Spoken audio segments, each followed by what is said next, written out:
Hey everyone, hope you're having a good Wednesday, not Thursday evening. Got a hopefully good show for you today. We've got one slight technical issue, so we'll hopefully get that rectified. We'll have to bring Connor in live in a second here. But you know, as the SDA tuba says, tuba. Oh, that didn't pop up. That didn't work at all. Let's try that again. Tuba. There we go. Cool. So let's go ahead and jump in and bring in our esteemed colleague.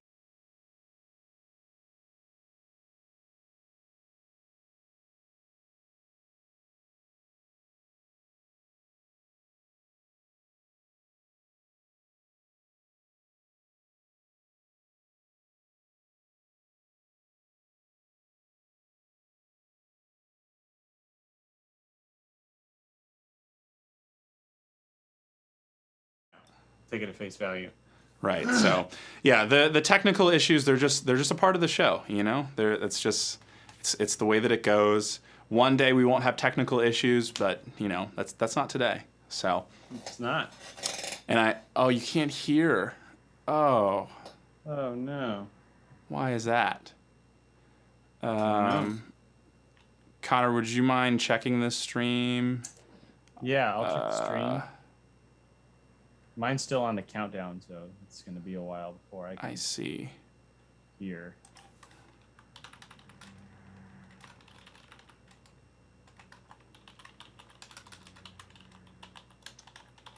Mtuba says, "Okay, there you go." Oh, is it working now? It must be.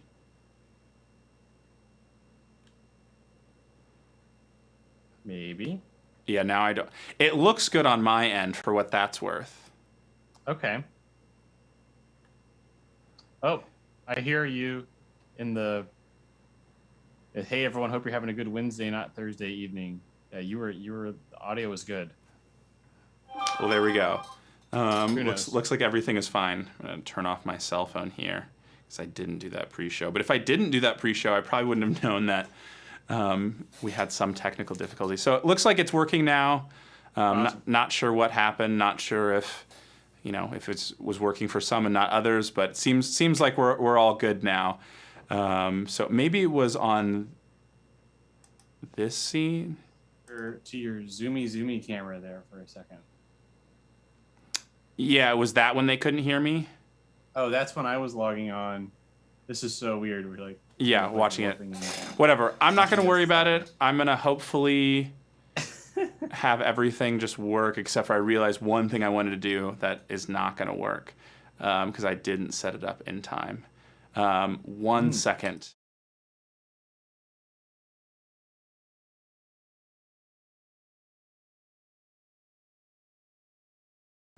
All right, it only took me like 2 seconds. I think that's fine. So over here we can see, if you look at the pinned comment, you can see the Low Brass Use store. We've got our fine merchandise. I finally actually fixed the lighting in here. It's a little bit hotter because the lights are brighter, but now you can see the T-shirt in all of its glory. And we also have mugs and water bottles. You're not on screen, but yeah, the hoodies look nice.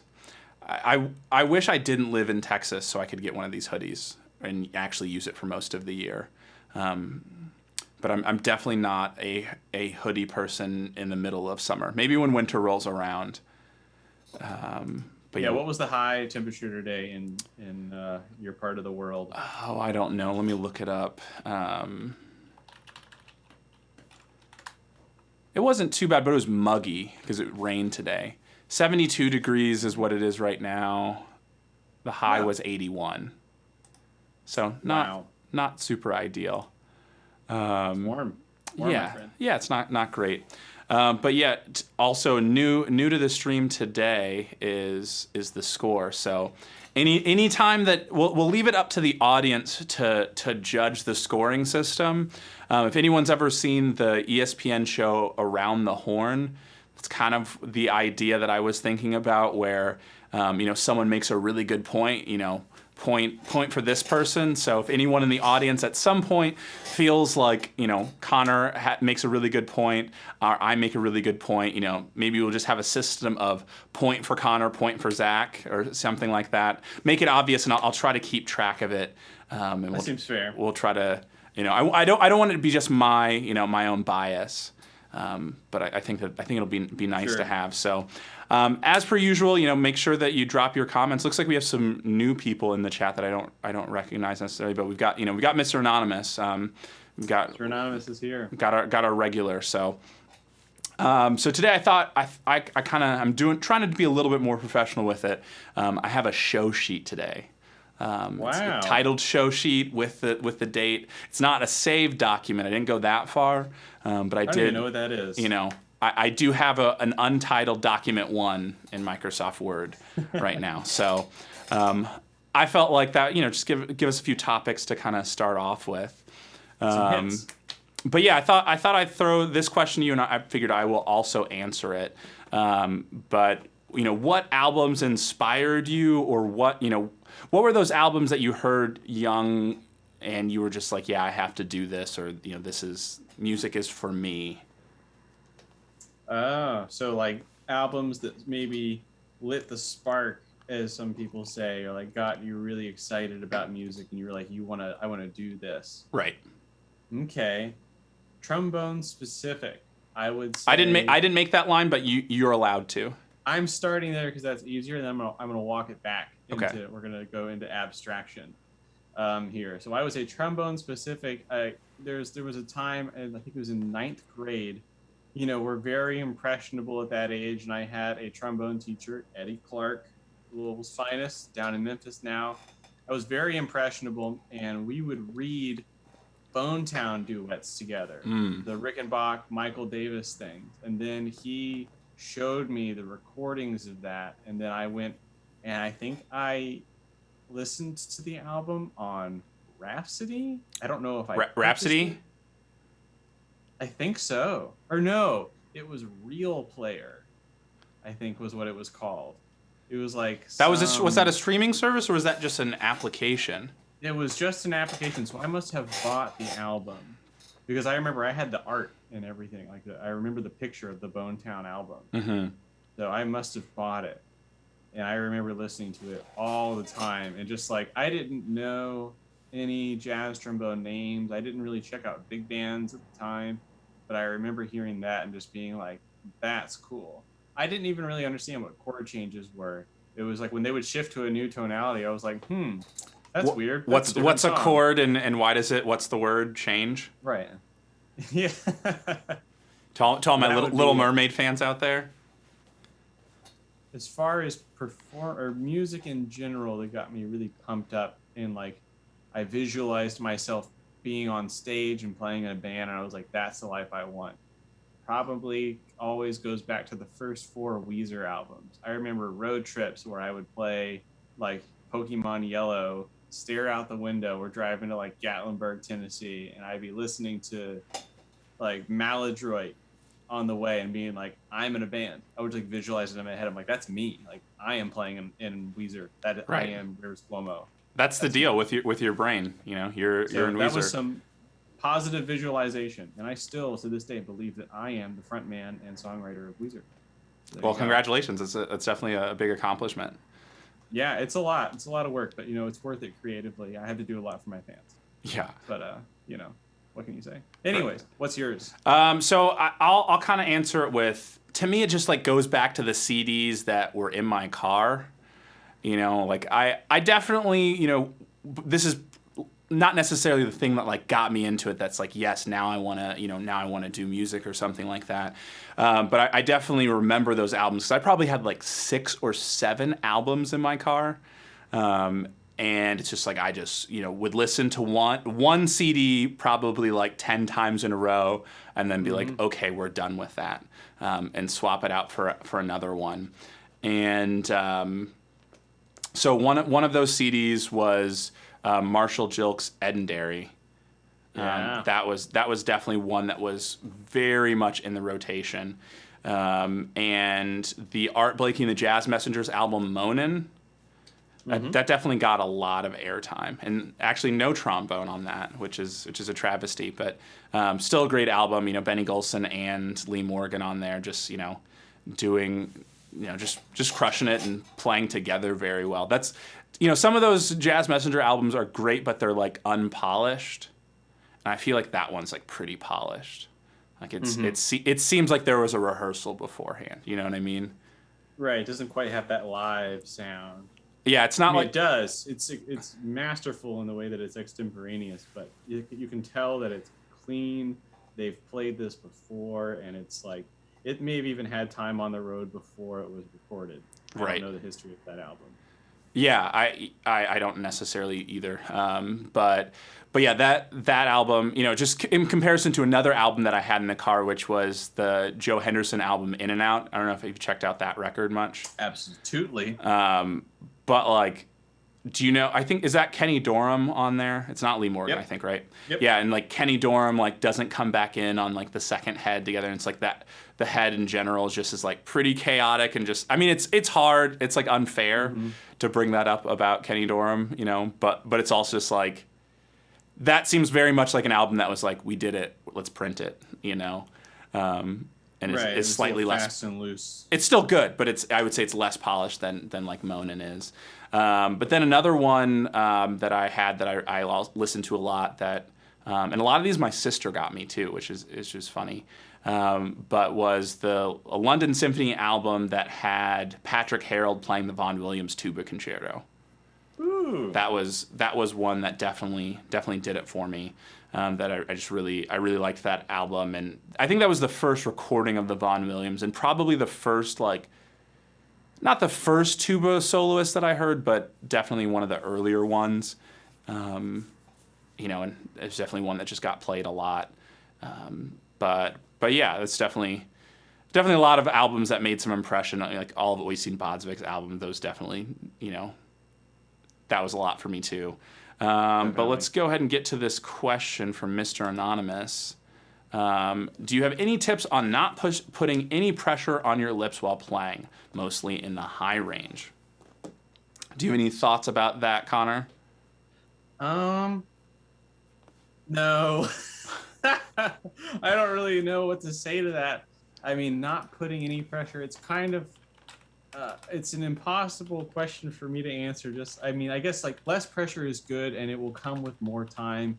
It's kind of like I remember some passages from like the Inner Game of Tennis and Zen and the Art of Archery, where they say like the student who they're kind of like is crafting the narrative of that book about is trying to figure out how to do something perfectly while also simultaneously doing it effortlessly.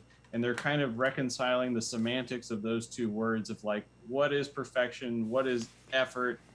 And you can get really, really lost in the weeds of like, I'm not supposed to play high notes with any pressure at all. I've seen, you think back to those stories of master classes where trumpet players, like I think Bizzuti does it, where he has the string and the trumpet is dangling down and then he walks up to the trumpet and, plays the high note. So theoretically, less pressure is better, but like, I would say don't be too afraid of it. Like it'll be okay. Like, just don't hurt yourself. But I think worrying about pressure is less important to me as it is just like kind of trying and squeaking every single day. Yeah, I think that's a good point. It definitely depends on your situation. It's funny. I feel like I'm one of the only people that's had a teacher who said that I need to use more pressure. When I was doing my master's, that was one thing I was told. And I actually, I like that. Who said that? Rex Martin did. Because I just always would just make the minimum amount of contact, just like very much just like resting on my face. And he actually told me to use more pressure. I would, I could say that, and then someone could say, oh, Rex Martin said, to me, and I'm telling you now, like, go use more pressure. Let's not just like assume that everyone should be using more pressure necessarily. But yeah, I think that was something that was interesting to me, that there is a balance to it. And some pressure is not necessarily a bad thing. Obviously, it's like you're cutting off circulation, and there 100% there's too much pressure that does exist. Right. No one is arguing that does exist. So yeah, I always try to encourage my students to focus on something positive instead of thinking of something negative. And so there are definitely times where I will notice, I think said student is using too much pressure. And for me as a teacher, I try to use positive, phrases. Like, a perfect example, the one that I always give, especially when I'm teaching other people how to teach, is I personally wouldn't say, don't breathe through your nose. I would say, breathe through your mouth.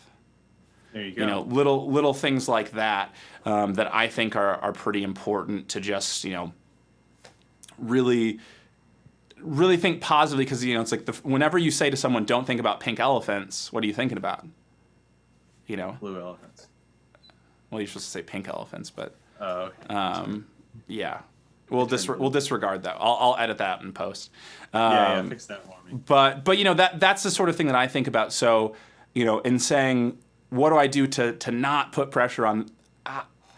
I generally try to teach in a way where you forget that was a problem because we addressed it another way. And I would be always just thinking about using that air, because ultimately the air changing is what makes the pitch change. I mean, that's what makes us play high note. That's what makes us play low note. That Right. being said, to get the air to change, there are a multitude of things that can do it.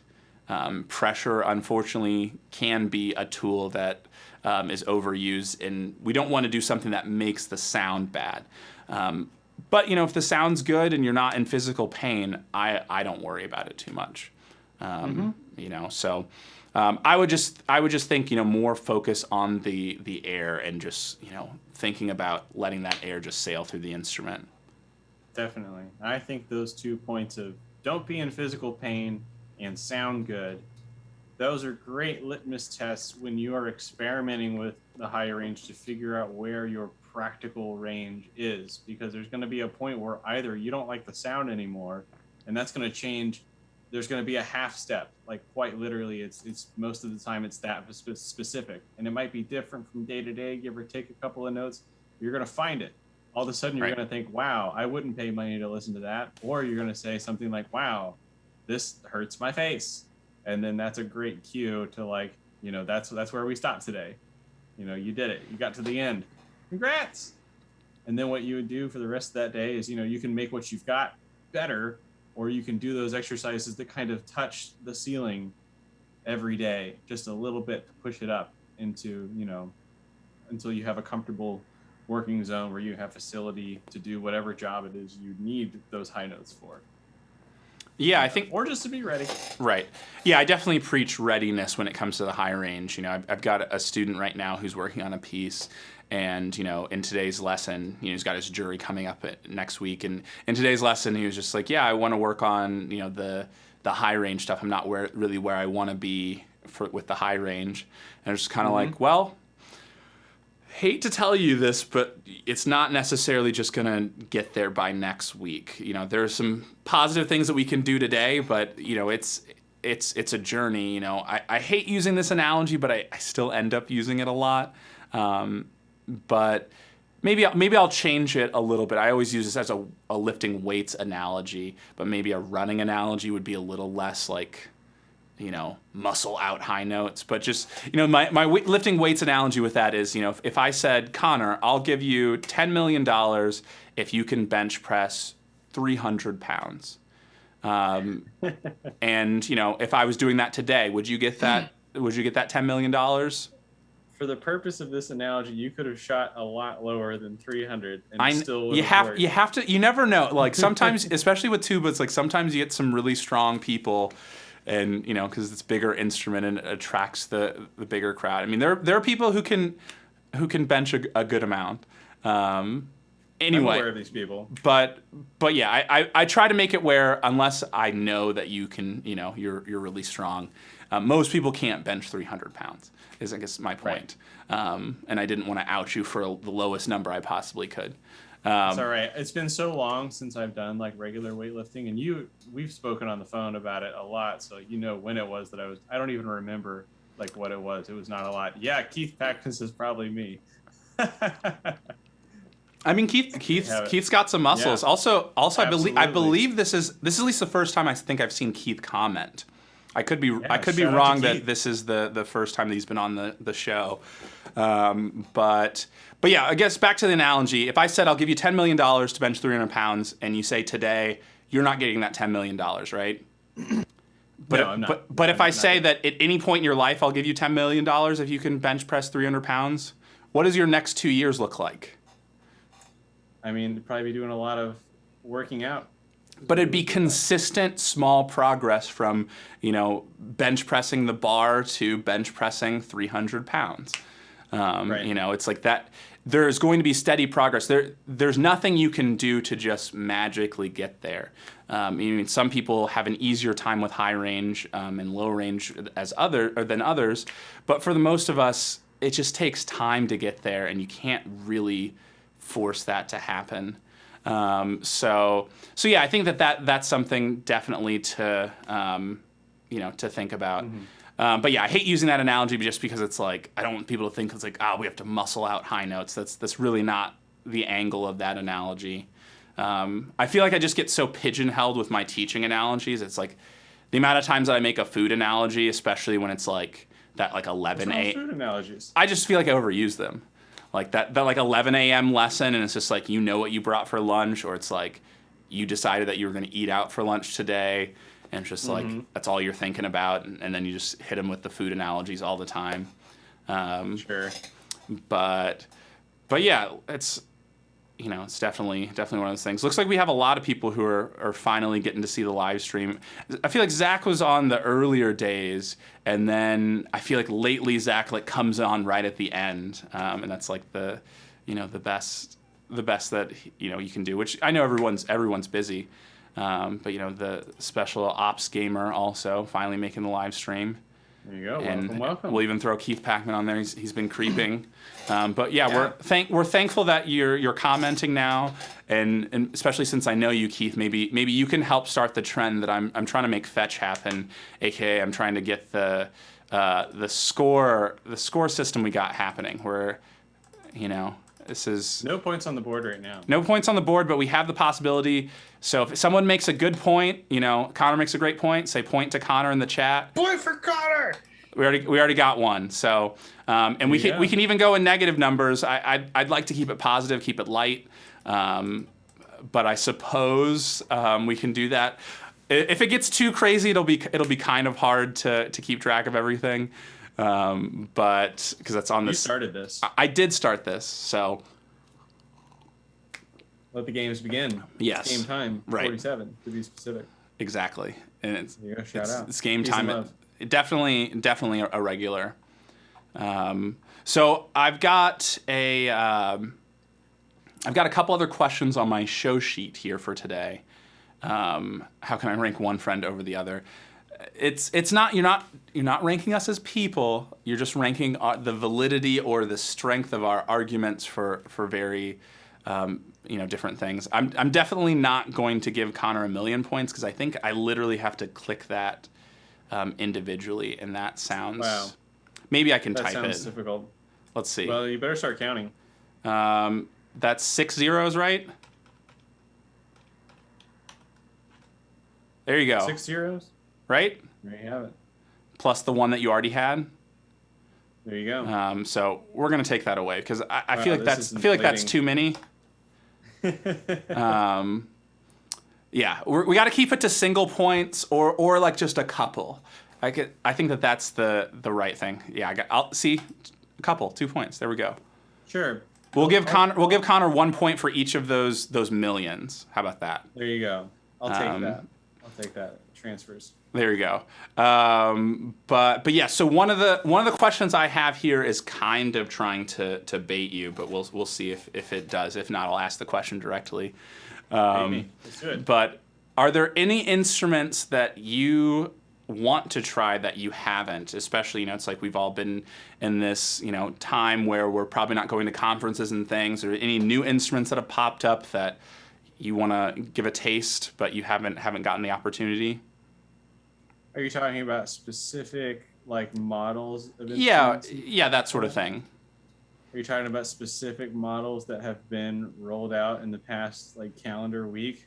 You can make your own decision, Connor. Okay. Well, yeah. I'll wait. I'll save that one for later. My first like one that I think I've talked about before. This is like I have an idealized concept of this trombone because I feel like it'll solve all of my problems. Also, I'm and going to give play every the job the that I need. 3 million condensed down to just, Like individual. humble 3. Yeah, Sure. Yeah, parts per million. there you go. One part per million. There But you yeah, go. sorry. So, anyways, the King 3BF. That's one that I've never gotten to play. That's on And- my Excel spreadsheet of horns to buy. I've decided that if I buy a King 3BF, it's going to solve all of my problems, and I will never buy another horn again. That's just like what I've fabricated in my head, because I love like the sound of a 3B, and I've always like, we've talked about this before. Just like, I mean, the world's moving towards having at least one rotor when improvising. That's just the future of it. It's Making you're not some living on bold the edge. claims. Bold claims Come right on. there. Everyone's do. I mean, I just loved, or I should say, I really love the sound of it, and it's always something I've wanted to try.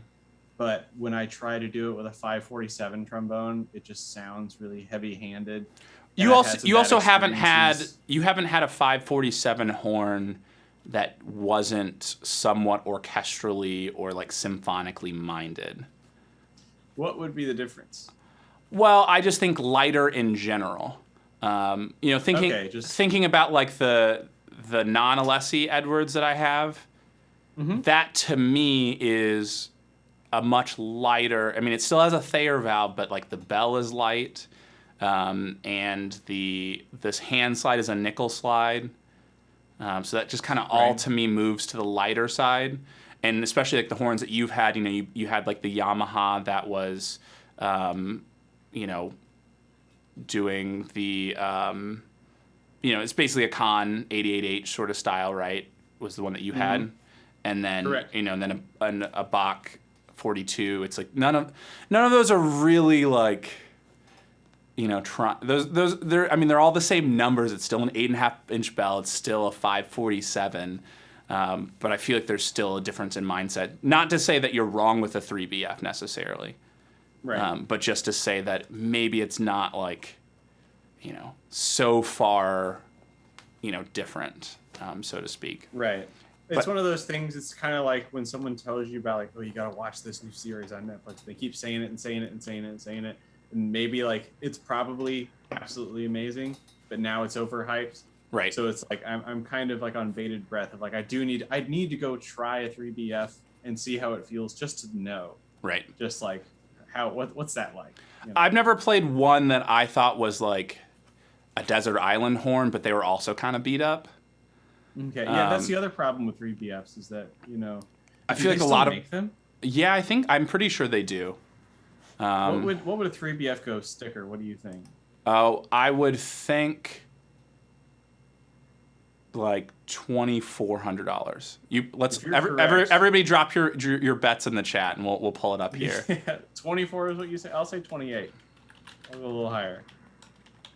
Whoever's closer gets a point. There we go. What did you say? 28. Oh yeah, you're pretty spot on. 29-23. Wow. Okay. So we'll Hey. give Connor a point tied up here. Yeah, it's not cheap to buy a horn brand spanking new. No, they've gone Out up, of the manufacturer. but you can get one used on Reverb for $13.49. There you have it. It looks in good condition. Yeah, the 3BF is definitely a horn that I've always wanted, and I think definitely has a place in my life. Like to me, that's the horn that I would play a lot of musicals on, because I can't tell you how many musicals I've played where I needed one E flat, I needed one D. And it's just like, am I going to bring two horns for this? No. And like deal with switching and No. all that sort of stuff. It's like the pit there's not that kind of room. It's like, Never enough room. but it's like, I've done that multiple times where it's just like, I want a small bore, I want a small trombone to play this musical on. And then I play it on a large bore with like 5 size mouthpiece because that's I feel like I have to.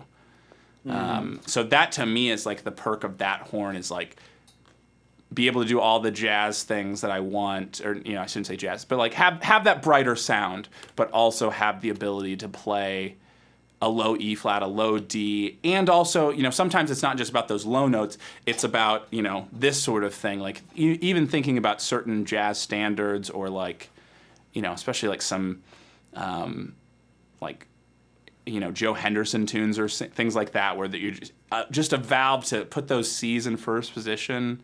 Like, and there are just some scales and things and some keys that are just bad in the low range without a valve. Like, how do you play in the key of A major without a valve and play low notes? You don't. You just don't use that range, Or Right. you have to creatively work around. You can't play A and B fast together. You just can't do it.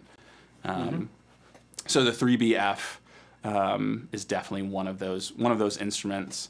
Do you have another one, or was that all you had?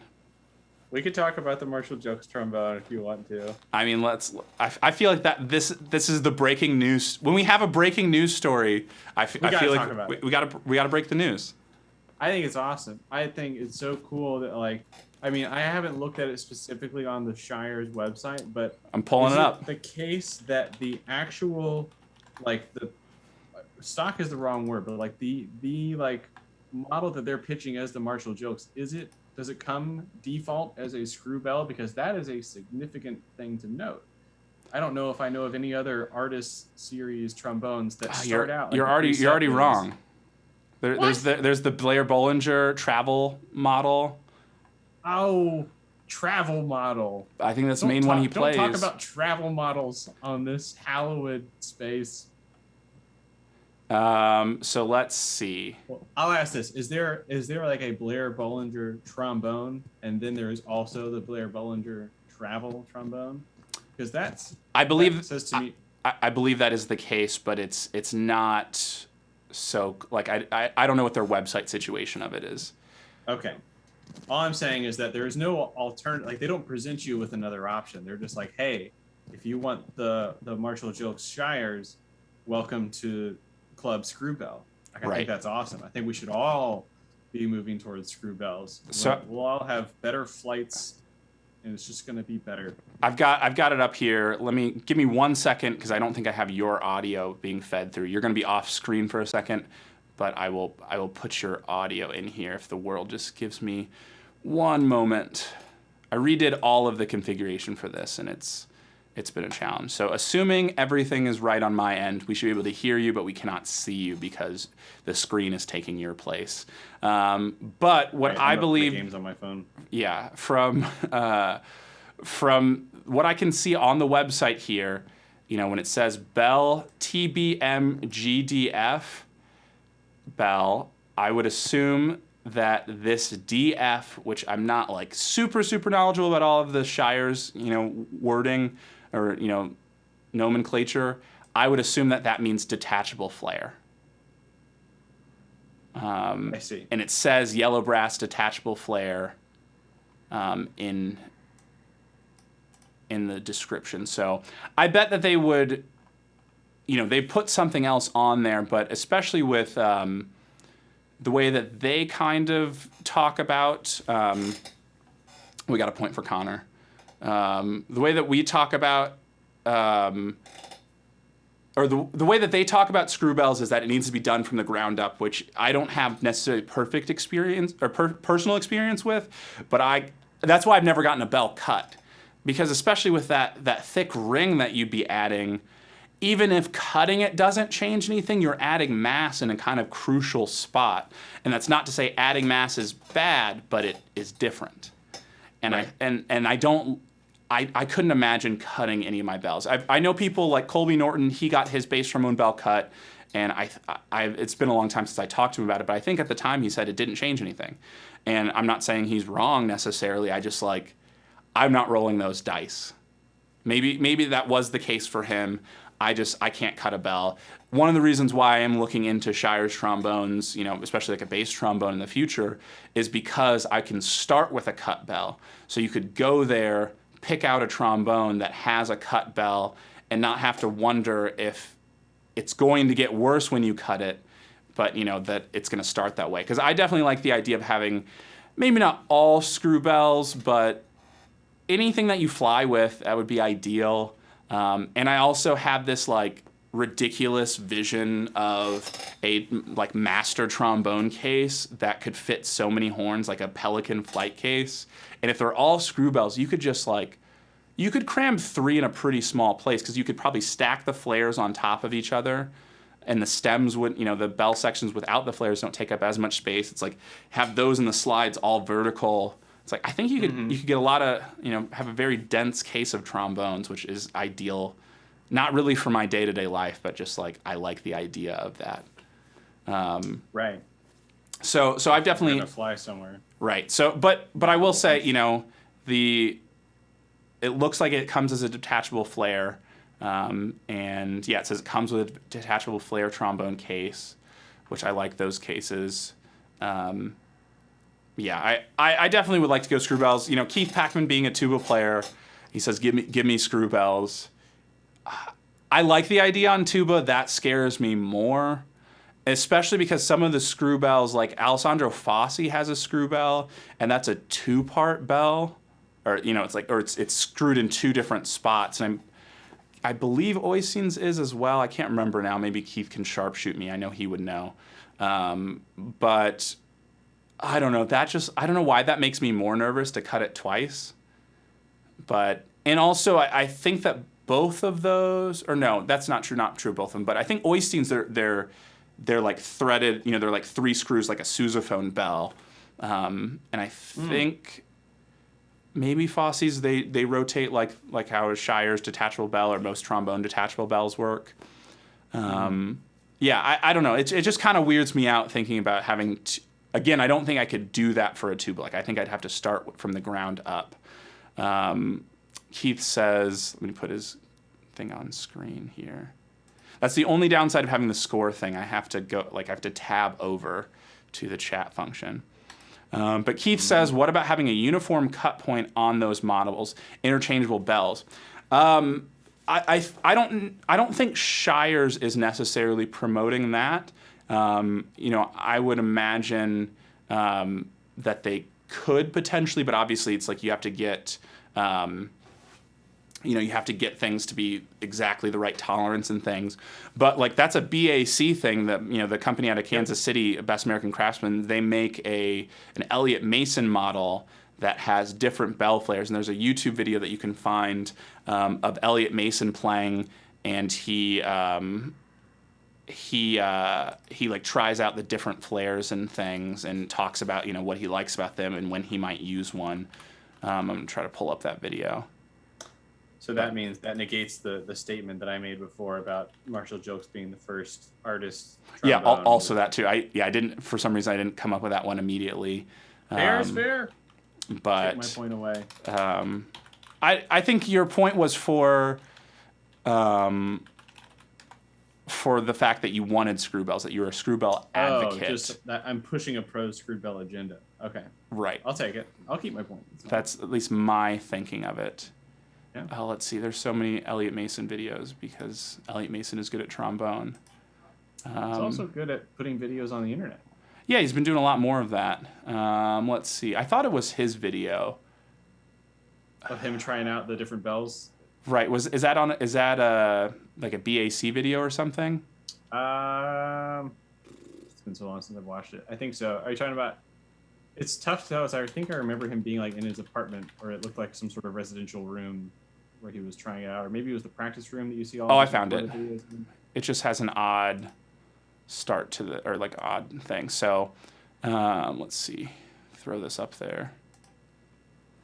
So yeah, it's kind of hard to see, but he's got, he has all the different, full trombones that he can play, but they're, all of those bells theoretically can change. And also another company that does that too is Lawler.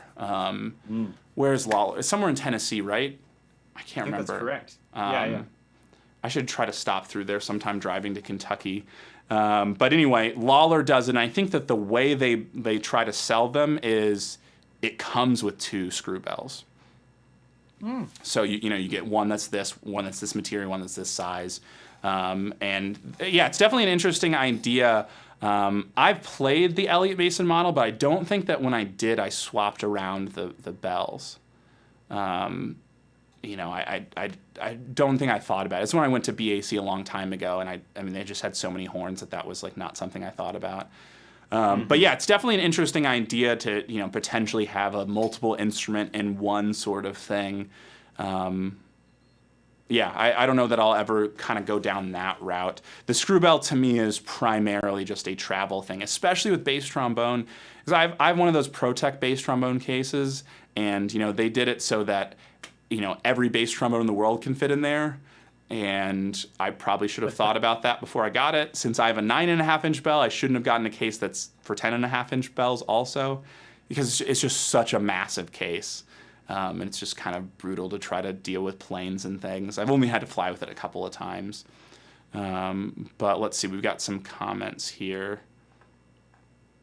Yeah, talking about how is the 1240 EXO bass trombone. Do you know that one, Connor? I feel like you know the Jupiter stuff a little bit better than I do. I've played. I've searched for it at least. That's what my browser history tells me. There you go. I know I've played an EXO Jupiter bass trombone before, and it was a ton of fun. It was the one that Nick has in Chicago. I don't know whether it's the 1240 or not, but I can tell you, like, it was a good time. Valves responded great. Played the Lohengrin super, super loud. Didn't do a ton of like credible low stuff with it and like mess around with that, mostly because I can't. But it was a good time. So yeah, I have nothing bad to say about EXOs. Yeah, I haven't tried enough of them, but I mean, like, I assume that's the model that Jennifer Wharton plays, right? I couldn't say. Probably. I don't think they have like a ton. I mean, they have different variants of that model, but I don't think there's the 1240 and the 1242. It looks like that's a independent thing. I'm pretty sure she plays independent. But yeah, definitely people play it. But I just haven't messed around with it a ton. It's definitely something I should try if I'm entertaining the idea of buying a second bass trombone or replacing my bass trombone. I don't think I can sell it. I don't think I can do it. No, you should keep it. It's a cool trombone. I know. I think the only way I could sell it is if I sold it to you. Like, I appreciate it's got to be like in the family. It's got to be able to fly back to the flock eventually. I'm screwing the bell off. You're a monster. Yeah, I mean that's. I don't know that the problem. It's like I've definitely been looking closely at getting a Shires, and they keep going up in price, and I'm not saying that's unfair. They make a great product, but it's like $6,400 at least, and I don't know how much the screw bell would add. It's like I feel like I'm not getting out of the door without spending like $7,000, and it's just like probably at least how much could I sell my bass trombone for? Maybe $3,000, maybe $3,500, and it's just like. So I still need another $3,000. It's just like, I don't know, or another $4,000. There you go. That's definitely. I mean, bass trombones are just expensive. There's lots of moving parts. You got to be way smarter than either of us to know how to make one. I get it. Yeah, I'm not necessarily complaining, but it also, especially because I feel like I'm a relatively cheap person. Like I don't like spending money on a lot of things, but I would like to.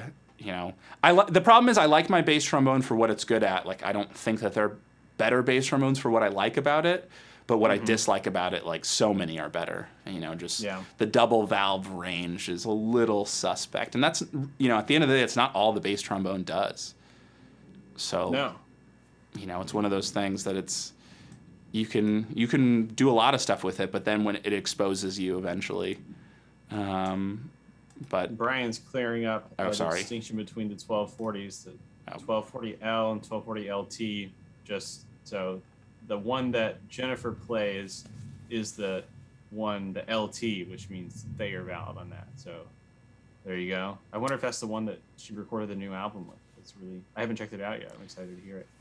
Yeah, I mean So, everything that I've heard of her playing is really good. I don't know how long because I don't think that model's super old.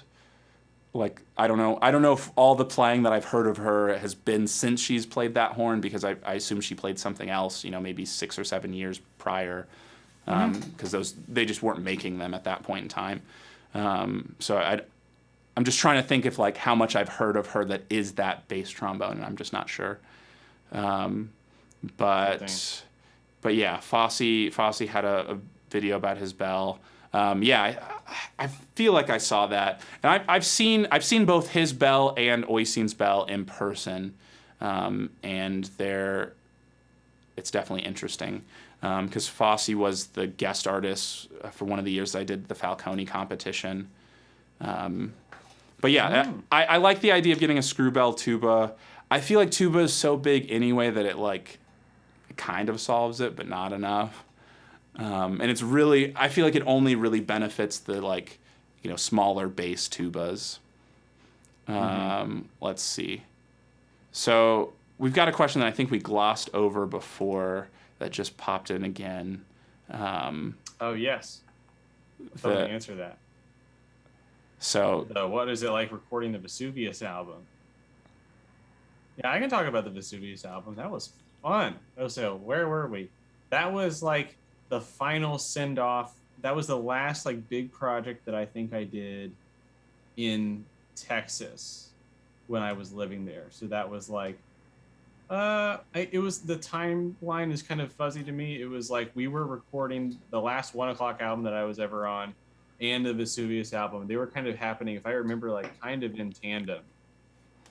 2016, Keith was there. Shout out to Keith.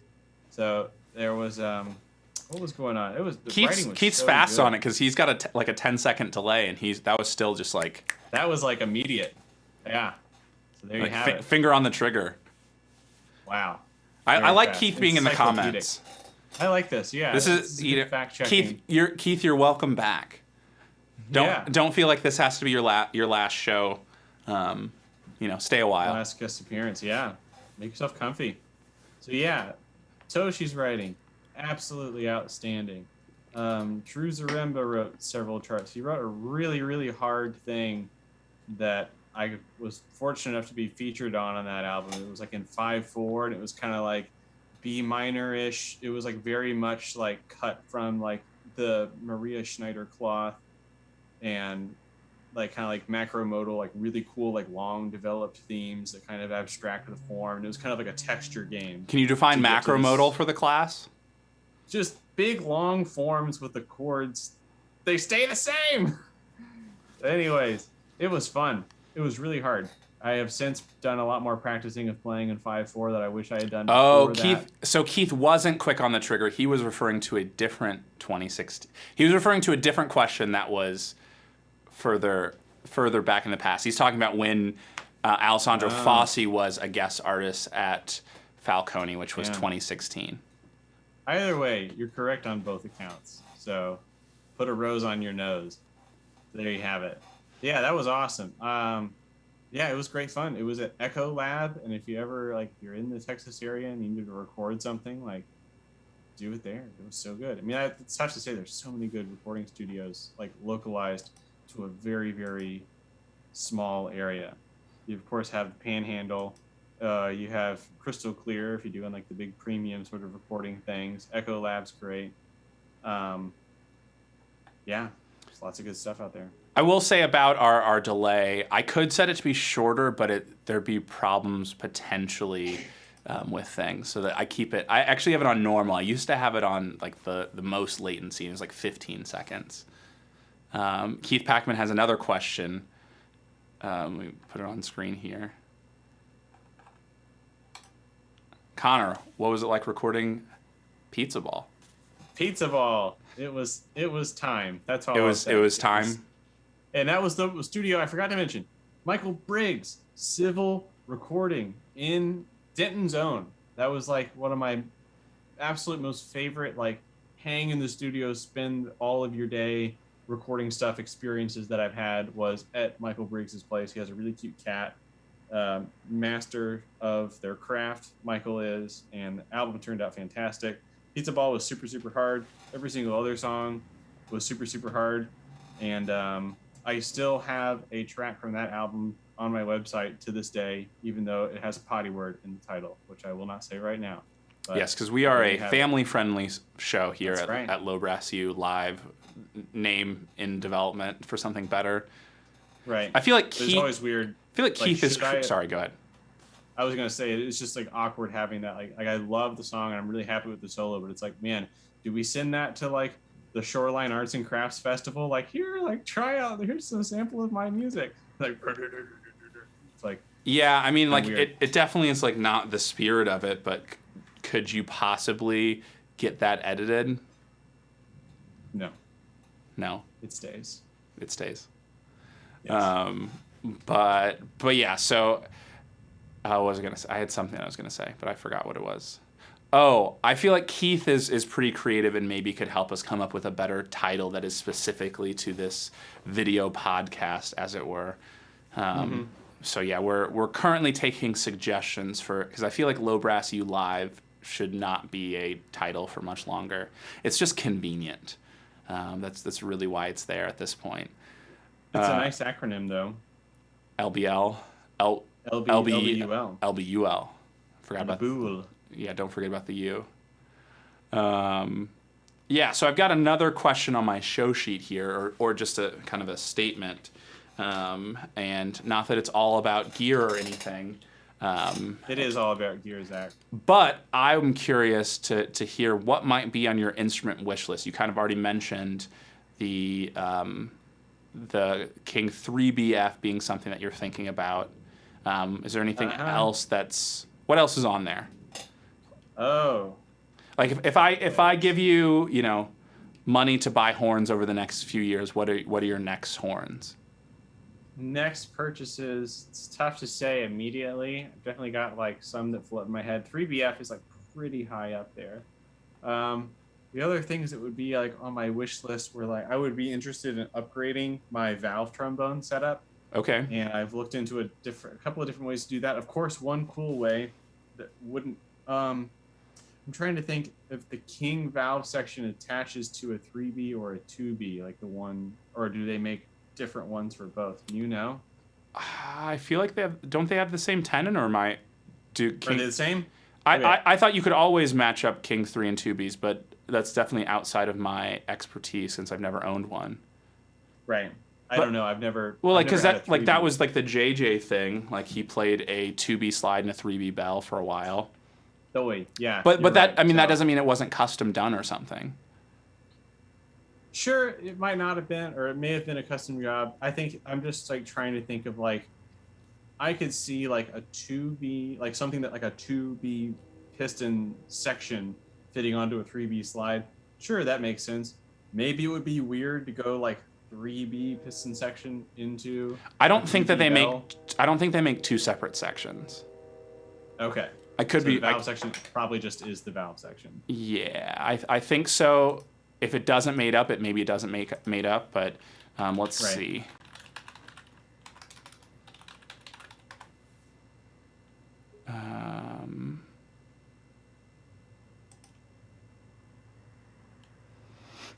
Sorry, I'm trying to find a reputable you're okay. source.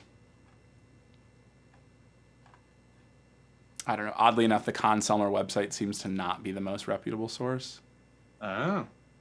Here's the one that first says year. King 3B valve trombone, 2166, 8-inch Okay. bell, 508 bore, Okay. which There you go. that's more or less, you know. We got some answers here. Let's see. You can buy one at Target.com.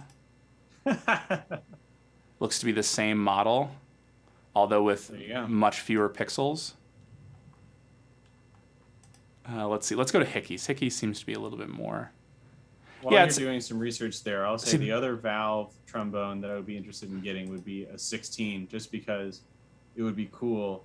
I would love just a regular box 16 with a slide. I think that'd be a fun horn to have, and I know that they make a valve section, and I just like the quality of the craftsmanship of all box stuff, and I imagine that like that valve trombone would probably be pretty fire. Though I've never heard anyone play it, and I know that Brookmeyer played cons traditionally. I think those were pretty popular. I almost bought one a long time ago, and I've always regretted it because it was like, it was in the days of like eBay not being somewhere where people research things quite as well. You know, definitely. And Keith is keeping the chat relevant, so we got to throw his wish list on the screen. I think we should give Keith a point. Yeah, I actually, I think I can add Keith to the system. Oh no, it's a 2-team limit. That's kind of disappointing. But yeah, sorry, Keith, I'm not sacrificing my points for you. But, yeah, peace and love. Yeah, but Keith wants a Yamaha 4/4 C, a Besson Prestige, and any sousaphone for under $600. Yeah, you and me both on most of those things actually, because I haven't done a euphonium like try everyone and I'm going to buy one sort of thing. Like I've definitely thought about it, but I haven't done just like the I'm going to spend $8,000 on a euphonium. Let's try all of them and pick the best one.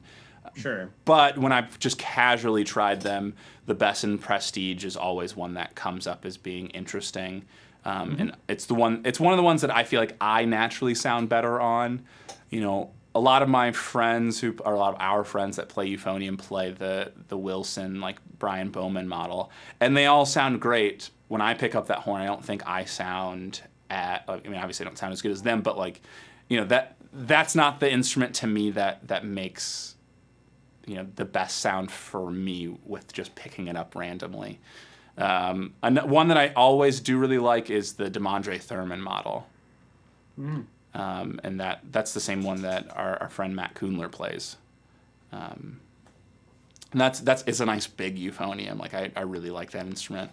But I don't know, buying euphonium is definitely something on my wish list, but it's hard to justify being the next most important thing for me. And it's like it's stayed in that zone for a long time.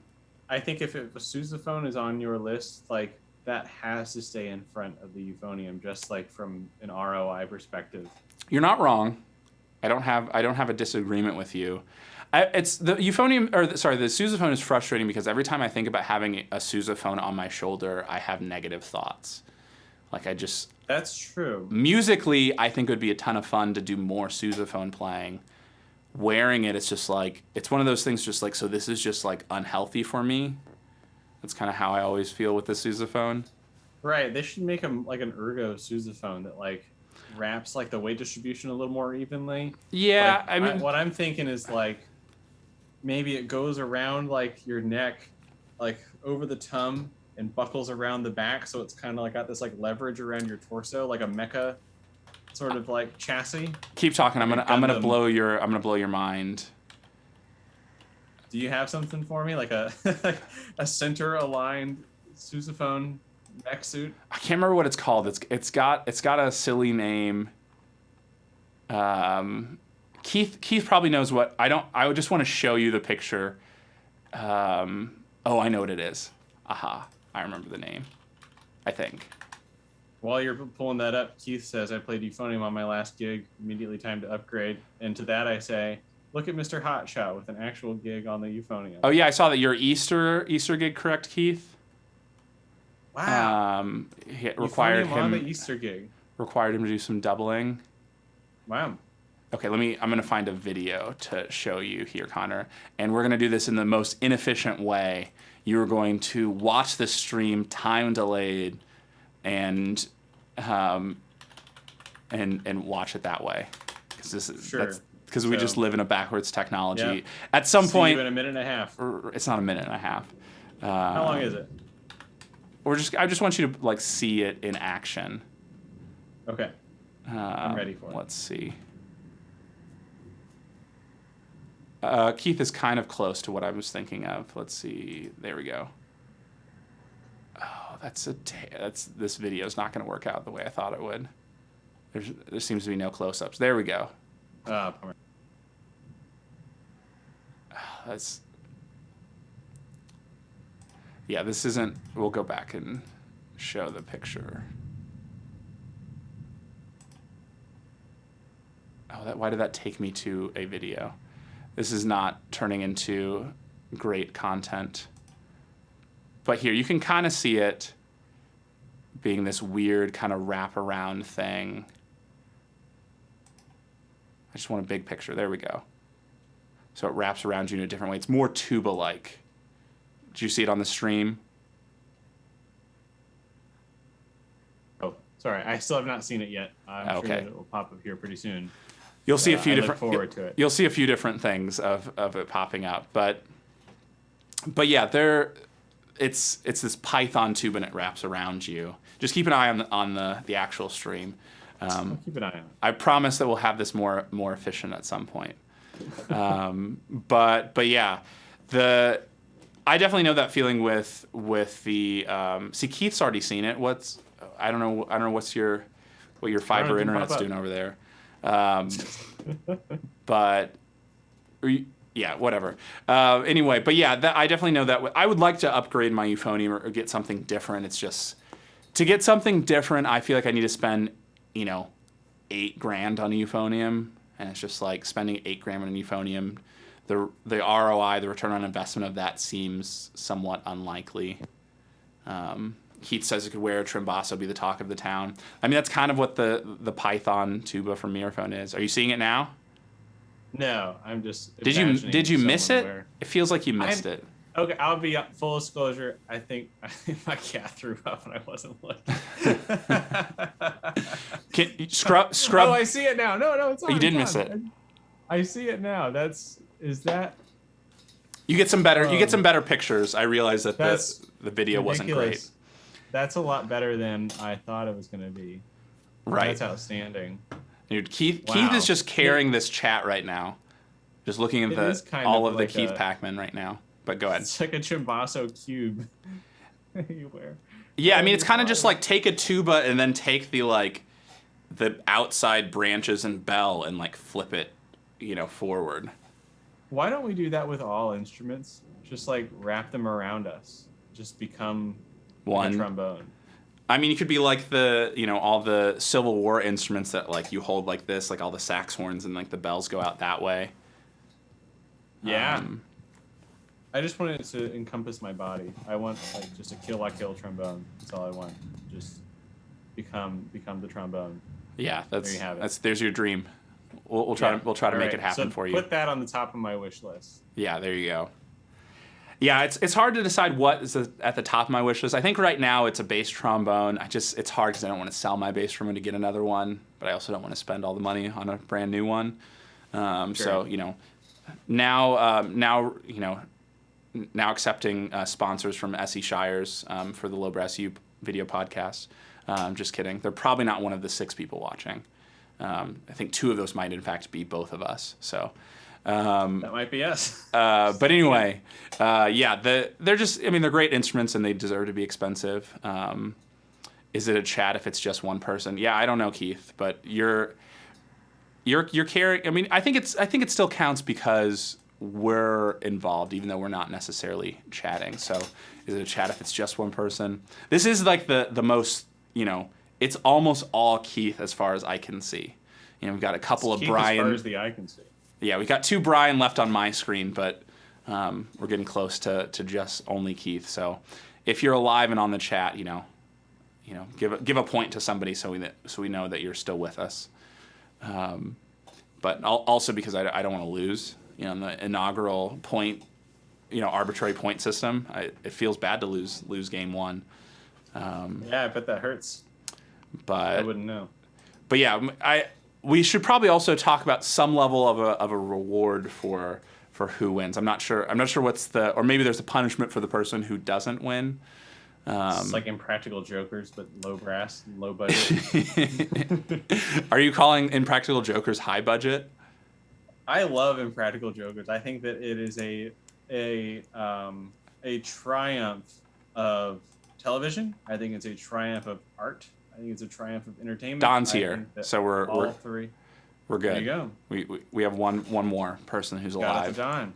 There you go. We're hanging with Don. It's fine. I don't I personally don't usually comment on things when I'm on live streams. Who's your favorite Impractical Joker? Do you know their names? I don't think I know their names. I do like the one. He's got longer hair now, but he used to not. He's not the one with long hair. Let me I want you to guess the 3 names of the Impractical Jokers. I couldn't. I don't know them either. I know one of them, but I want to hear your guesses, and then I'll guess, and then we can look it up. I'm already there. Ah, There are 4. there's 4. So there's Joe, Sal, James, and Brian. Who is James? James is the one with kind of a buzz cut sort of thing going on.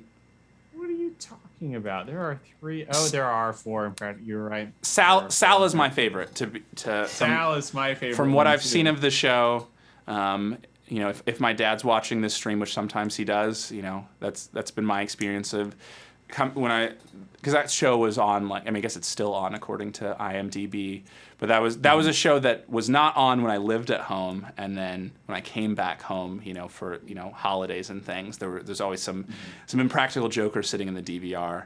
But yeah, that's some classic Louisville cable television right there. Is what that I feel like it's not region locked, but yes, it is. In my mind, that's the only place that I've ever really experienced it, because that's the only place in my life that I interact with that has cable television. But Sal is definitely my favorite. I take mine back. I thought I was now that I looked up the faces with the names, that is not my favorite one.